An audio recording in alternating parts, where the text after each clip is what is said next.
इस ग्रंथ के 2 खंड हैं। प्रत्येक खंड में एक एक इतिहास है, प्रथम भाग और द्वितीय भाग। द्वितीय भाग के भी फिर 2 भाग हैं, तो इसमें एक इतिहास बतलाया।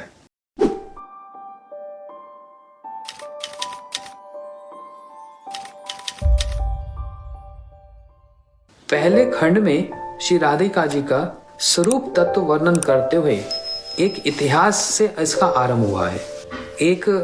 एक सीक्वेंस, एक क्रम श्री सनातन गोस्वामी जी उल्लेख कर रहे हैं, वर्णन कर रहे हैं कि राधा जी का जो महिमा है, राधा जी की जो महिमा है, उसका जो स्वरूप तत्व है वो क्या है और उसमें कैसे प्रवेश होगा, उसके लिए एक इतिहास आरंभ किया गया है। और वो क्या है?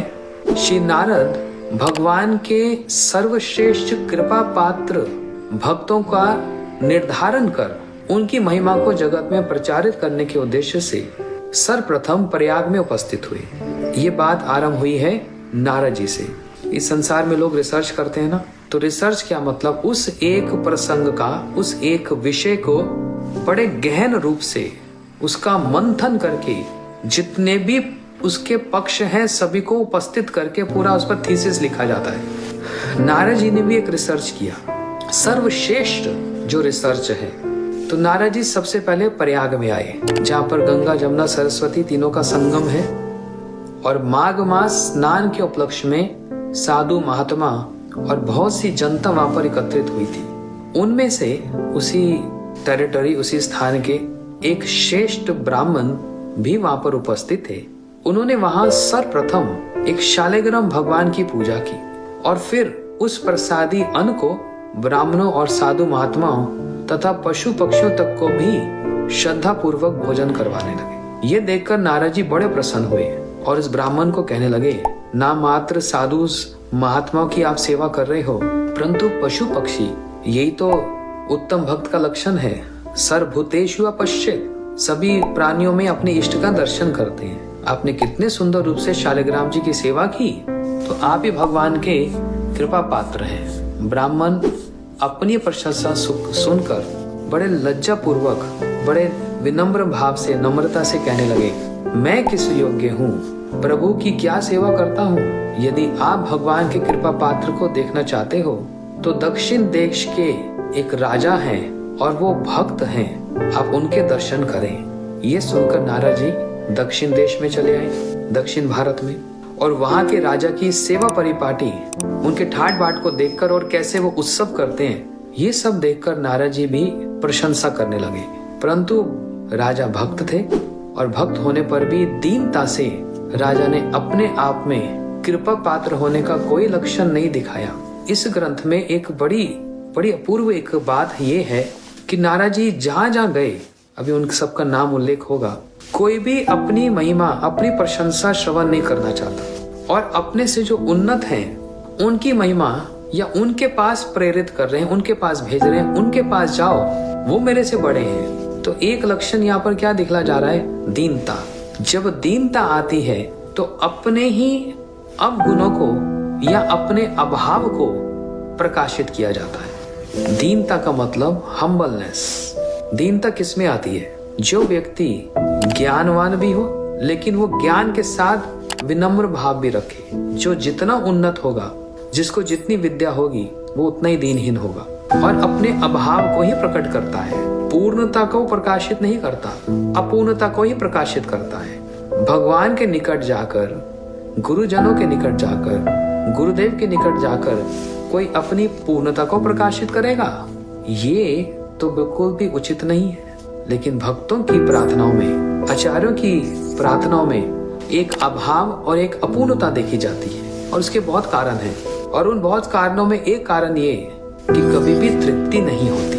जितनी भी उन्नत स्थिति को प्राप्त किया जाए, अतृप्त ही रहता है भक्त।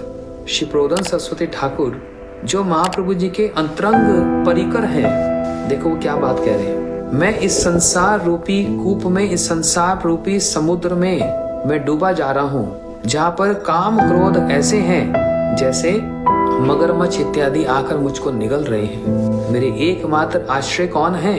वो थे श्री चैतन्य महाप्रभु जी के चरण कमल ही मेरे एकमात्र आश्रय स्वरूप है। तो अपूर्णता, दीनता, ये अपने आप में भक्ति का भी लक्षण है। जब भक्ति हृदय में आती है तो सबसे पहला लक्षण आता है पश्चाताप। अपनी क्रियाओं पर, अपने अनर्थों पर, अपने अपराधों पर अपने आप से बिना किसी के कहे पश्चाताप की भावना आती है, और फिर उस पश्चाताप में, उस अग्नि में वो स्वयं अपने आप को जलाता है। तभी तो वो जो नाम होता है और प्रत्येक दिन जो नाम होता है, उस नाम में बड़ा अंतर है। सभी भक्त लोग भजन करते हैं, लेकिन कथा सुनने का, कथा कहने का, हरि नाम जप करने का, या जितनी प्रकार की भी हमारी साधन क्रिया है, वो प्रत्येक दिन जिस भांति, जिस क्रम से चलती है, जिस प्रकार से चलती है, और पश्चाताप की भावना के द्वारा वही भजन क्रिया, वही साधन में जमीन आसमान का अंतर आ जाता है। जब पश्चाताप की भावना आएगी तो निश्चित रूप से अपने आप में दीनता आएगी, निश्चित रूप से। ये बाय प्रोडक्ट है उसका। ये भक्ति का प्रथम लक्षण पश्चाताप, जो सच में कातर होकर भक्त अपने हृदय से भगवान से क्षमा मांगता है, और मांगते मांगते तो ये भी कहता है, हे भगवान, मेरे जैसा पापी आपको संसार में कहीं नहीं मिलेगा, और मैंने कितनी बार आपके समक्ष जाकर हाथ जोड़कर क्षमा मांगी, अब तो मेरे को लज्जा आने लगी आपके सामने आकर कैसे क्षमा मांगू, और आपके नेत्रों में, आपकी आंखों में आंख डालकर कैसे देखूं।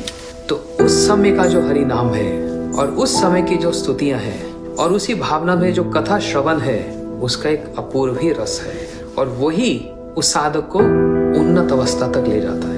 श्री बृहद भागवतामृत के प्रथम खंड में सनातन गोस्वामी जी वर्णन कर रहे हैं कि नारद जी जिन जिन व्यक्तियों से मिले हैं, जिन जिन पात्रों से उनकी भेंट हुई है, सब में एक चीज समानता को प्राप्त है, कॉमन है, और वो क्या? सब अपने अभाव, मतलब अपनी अपूर्णता को प्रदर्शित कर रहे हैं, दीनहीन भाव दिखला रहे हैं। राजा भक्त होने पर भी दीनता से राजा ने अपने आप में कृपा पात्र होने का कोई लक्षण नहीं दिखलाया, बल्कि राजा ये कहने लगे कि मैं कृपा पात्र नहीं हूं। लेकिन एक और बात समझेंगे इसके साथ साथ, वो पृथ्वी के राजा अपनी जब तुलना करते हैं तो वो भी एक राजा से ही करते हैं। तो किससे तुलना की? हम बड़े विस्तार से श्रवण करेंगे।